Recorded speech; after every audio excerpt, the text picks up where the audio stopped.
Olá.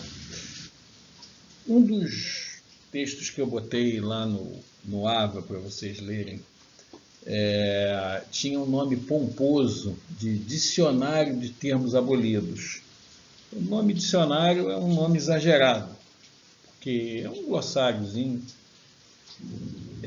mas ele ajuda muito a gente a entender como foi que evoluiu o estudo da gramática padrão ao lado do próprio desenvolvimento da nomenclatura e das nomenclaturas que, vamos dizer assim, venceram a guerra de nomenclaturas, já que, como vocês viram no, no, no vídeo sobre nomenclatura gramatical brasileira, né, vocês viram ali que se discutiu muito isso, né, o nome novo das coisas, o nome definido das coisas.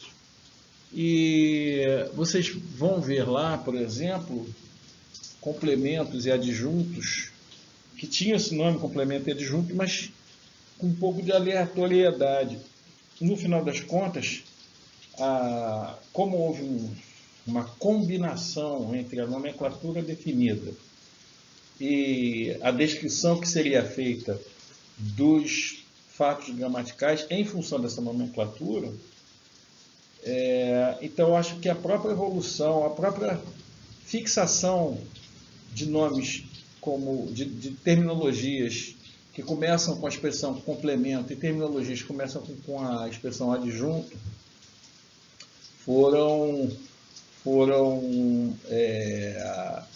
mais bem definidas, mais bem cunhadas, né? De modo que hoje a gramática tradicional decide que vai chamar de complemento, né, um termo que é exigido por um outro, e vai chamar de adjunto um termo que é admitido pelo outro. Então, isso daí é uma característica do ser adjunto ou ser complemento. Mas o fato é que, de todos aqueles nomes que havia, e nesse dicionário de termos abolidos você vai ver coisas do tipo adjunto adverbial de causa eficiente, virou agente da passiva, né? Complemento circunstancial de lugar, virou adjunto adverbial de lugar. Então, essa terminologia foi se fixando, com a NGB se fixou, e as gramáticas que vieram depois decidiram sublinhar isso, né, marcar isso, da maneira que eles fizeram e vocês estudaram na escola, né? E aí eu queria mostrar um pouquinho do que ficou de fora, porque não é muito fácil você conseguir cobrir todas as ocorrências. Eu estou falando de sintaxe, sintaxe é acidente. É muito difícil você prever todas as coisas que vão acontecer e dar um nome para todas as coisas que vão acontecer. Então, chega uma hora que realmente complemento e adjunto são dois termos que se confundem, né? E aí eu vou trazer aqui para vocês a diferença entre as duas coisas, né? Mas também mostrar casos limítrofes, justamente porque acho que é isso que interessa aqui para a gente. Então, eu vou falar um pouquinho de complementos e adjuntos. Quando eu falo de complementos e adjuntos, eu estou falando de complementos que podem ser verbais ou nominais, e adjuntos que podem ser verbais ou nominais. Caso o adjunto verbal tenha o nome de adjunto adverbial, o adjunto nominal tem o nome de adjunto adnominal. E aí eu começo então com discutindo um pouquinho a diferença entre um complemento verbal e um adjunto adverbial, né? E aí eu trago, como eu disse para vocês, eu ia buscar aqui os casos limítrofes. Observem esses três casos. Nasci em São Paulo, confio em São Paulo e moro em São Paulo. O em São Paulo tem a mesma estrutura, preposição em, mais o substantivo composto São Paulo, mas você observa que a relação que existe entre em São Paulo e o verbo com o qual ele está envolvido não é a mesma relação, né? De cara, dá para perceber que o em São Paulo tem valor locativo. No primeiro caso, nasci em São Paulo, e no último caso, moro em São Paulo, mas não tem confio em São Paulo. Não tem, embora São Paulo seja um lugar e tem a preposição em, mas você vê que aquela preposição em ali não tem ideia de lugar, ela tem ideia de relação, né? Ela tem uma ideia de relação. Então, confiar em São Paulo, podia ser de São Paulo, com São Paulo, alguma coisa assim. Essa preposição não tem um valor locativo, tem um valor relacional qualquer que é estabelecido entre São Paulo e confiar. E aí eu tenho na descrição tradicional, na nomenclatura contemporânea, eu tenho então adjunto adverbial para São Paulo e nasci em São Paulo, objeto indireto no segundo caso e adjunto adverbial no terceiro caso. Mas acontece que no passado, a descrição seria aquela ali, olha. Para o caso do nascimento, quando eu falo de passado, estou falando antes do estabelecimento da NGB, que é de 1959. Então, nasci em São Paulo, era o antigo adjunto adverbial, hoje adjunto adverbial, é o antigo adjunto adverbial, mas o confio em São Paulo, chamado de objeto indireto hoje, é o antigo complemento relativo. E eu moro em São Paulo, chamado adjunto adverbial hoje, é o antigo complemento circunstancial.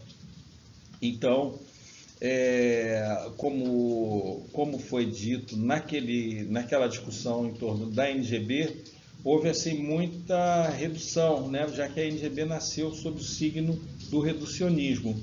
Então, o que era complemento relativo ficou sob o rótulo de objeto indireto. Mas o objeto indireto, o verdadeiro objeto indireto, o original objeto indireto, ele é realmente um objeto indireto.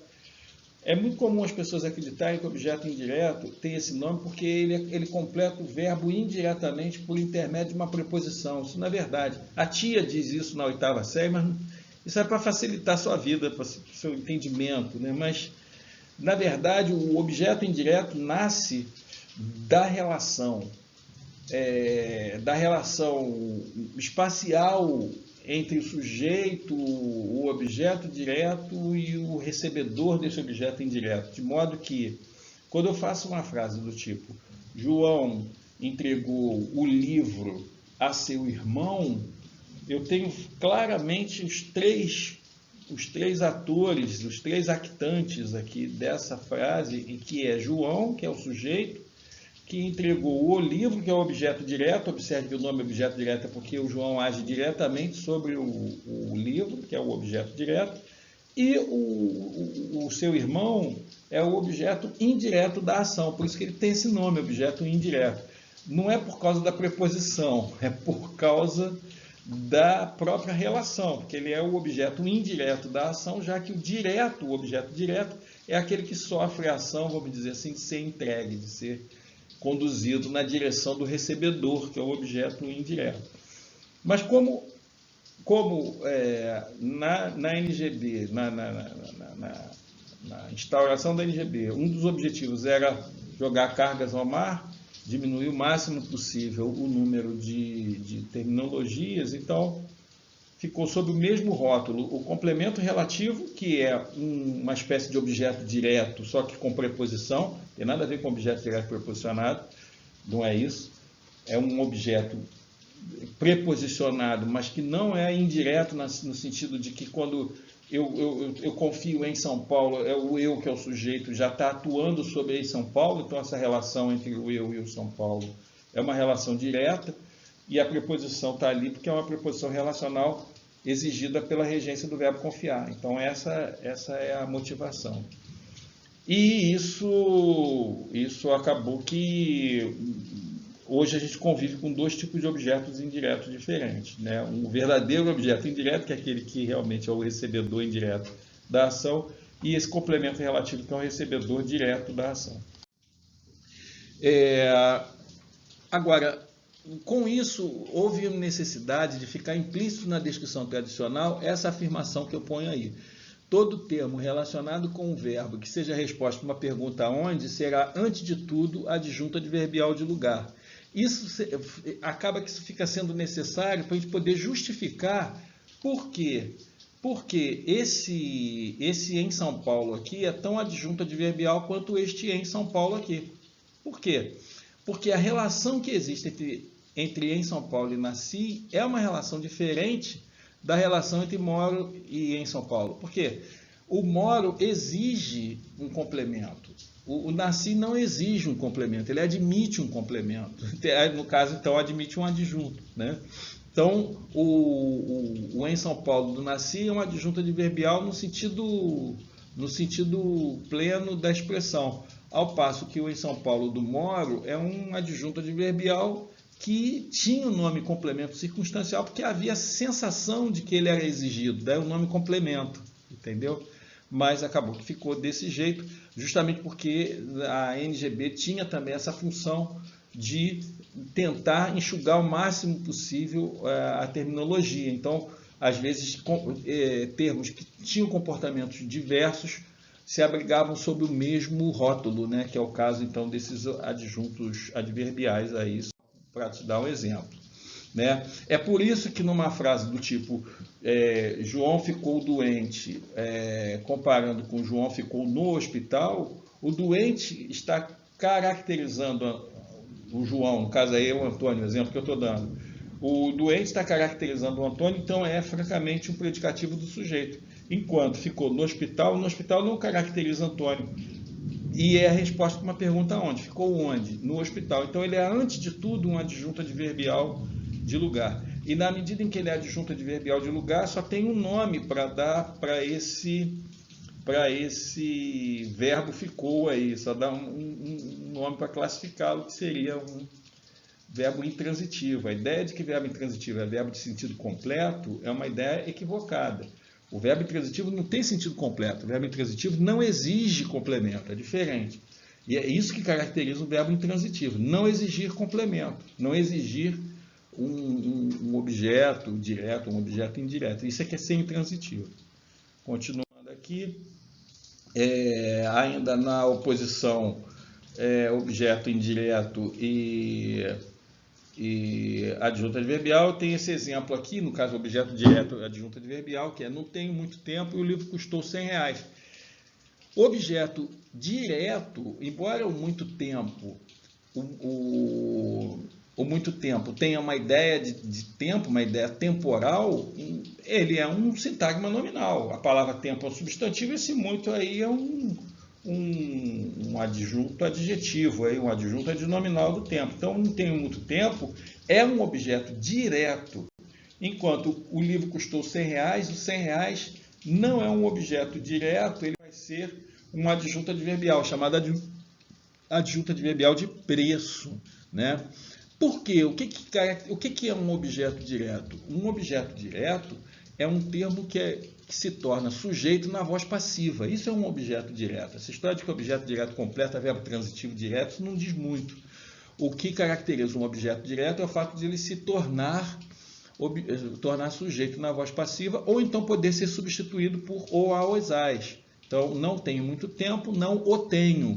Ou, no caso, o verbo ter não é um verbo que admite voz passiva, mas o muito tempo admite a substituição por o aos as. Portanto, ele é um objeto direto. Ele se permite substituir por o, não o tenho.